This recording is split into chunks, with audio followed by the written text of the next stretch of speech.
ada operasi politik yang bermain di balik isu ijazah palsu. Dan saya terlibat langsung dengan para aktor-aktor itu secara dekat dan punya banyak bukti. Bahkan masih malu-malu mau disebut namanya. Kalau maksud Pak Jokowi itu Pak SBY sama Mega. Kalau diletakkan pada kerangka perdebatan soal kearsipan. Jadi apakah Mega terlibat, apakah SBY terlibat dalam konteks kearsipan negara, mereka terlibat. Apa yang membuat sejauh mana keterlibatan itu punya kebutuhan untuk menggoreng? Ya juga jauh menggoreng. Ibu Mega kan banyak menyindir. Pak SBY juga banyak bermain politik lempar batu sembunyi tangan. Di satu sisi anak buahnya komporin bongkar ijazah palsu, tapi di sisi lain Gibran dengan Pak SBY itu mesra dalam rangka meloloskan AHY masuk kabinet. Jadi memang ini anomali. Tapi kalau bicara soal Jokowi mengatakan ada aktor besar terlibat, tidak usah Jokowi lah. Jokowi baru saja itu.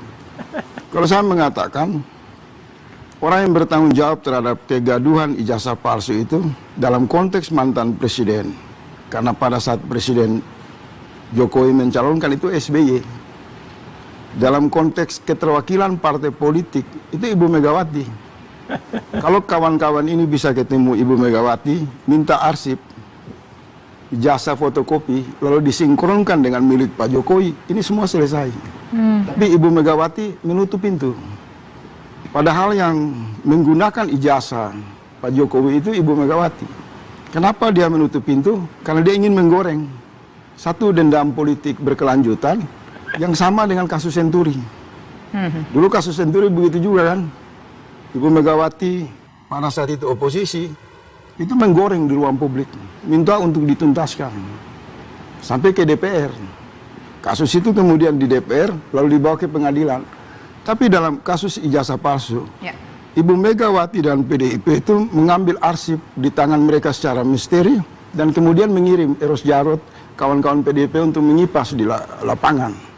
Maka bukan hanya Jokowi yang menilai SBY maupun Ibu Megawati terlibat, tapi akal sehat publik menjelaskan secara terang bahwa berdasarkan asumsi akal sehat saja atau fakta apa kemudian? Apa bukti yang Bang saya Faisal bisa punya? pertanggungjawabkan ini di kantor polisi, kantor kejaksaan, kantor kehakiman, fakta kalau saya bicara. Punya bukti secara konkret?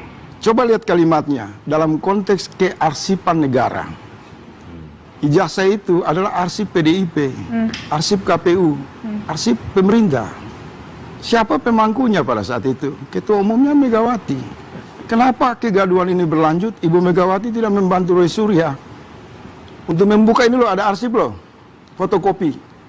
Kenapa tidak dibuka fraksi PDIP di DPR dalam rangka untuk membuat satu penyelidikan berdasarkan pendekatan politik formal?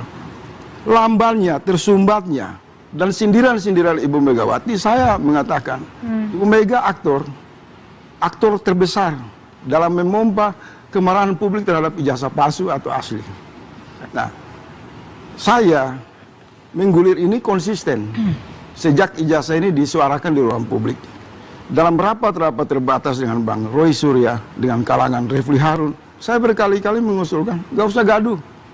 Bikin surat ke Ibu Megawati, mohon izin untuk mengambil arsipnya aja. Supaya apa?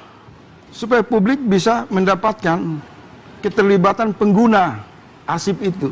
Tapi kan arsip ini kemudian menjadi heboh lagi ketika diambil dari Dian Sandi yang orang Kalau baca undang-undang politik, ini betul. Kalau baca undang-undang politik itu jelas di sana disebutkan partai politik bertanggung jawab dan harus bersifat transparan.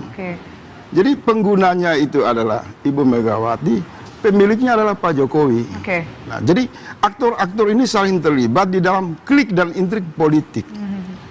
Tapi sekarang saya mau memberi dukungan moral kepada sahabat saya Bang Roy. Saya senang bahwa Pak Jokowi sudah menyiapkan mental yang kuat untuk membawa masalah ini ke jalur hukum. Maka menurut saya semua tafsir politik ditiadakan, saling ngejek, saling hujat, nggak usah. Kalau memang punya fakta-fakta yang kuat, masuk ke jalur hukum. Apalagi temuan dari berdasarkan basis penelitian. Tetapi saya mau mengatakan, Ibu Megawati juga harus diminta pertanggungjawabannya kalau sidang itu dibuat. Karena dia menyaksikan sejak wali kota, 1 kali gubernur, dan 2 kali calon presiden. Sindiran Pak Jokowi ini memajukan satu cara berpikir kita bahwa dia bukan orang yang tunggal dalam masalah ini. Ini satu kolektif. Kalau dia bersifat ijazah palsu, maka ini kejahatan kolektif. SBY bisa dipanggil di pengadilan. Pada saat itu, presiden adalah SBY. Ibu Megawati yang membawa ijazah itu mendaftar Pak Jokowi akan juga dipanggil pengadilan. Jadi menurut saya, keterlibatan aktor-aktor ini baik secara politik formal maupun nanti di jalur hukum itu tidak bisa terhindari. Mereka menggelar satu prasangka politik yang diamanatkan, yang dititipkan oleh amarah publik terhadap 10 tahun problem bernegara. Orang terbakar marah. SBY tahu itu, Ibu Mega tahu itu. Kalau mereka negarawan, konsisten, mau menegakkan Pancasila, masuk ke sila 4, kumpulin anak-anak bangsa. Ini loh arsip PDIP, Pak Roy. Ini asli, ini palsu.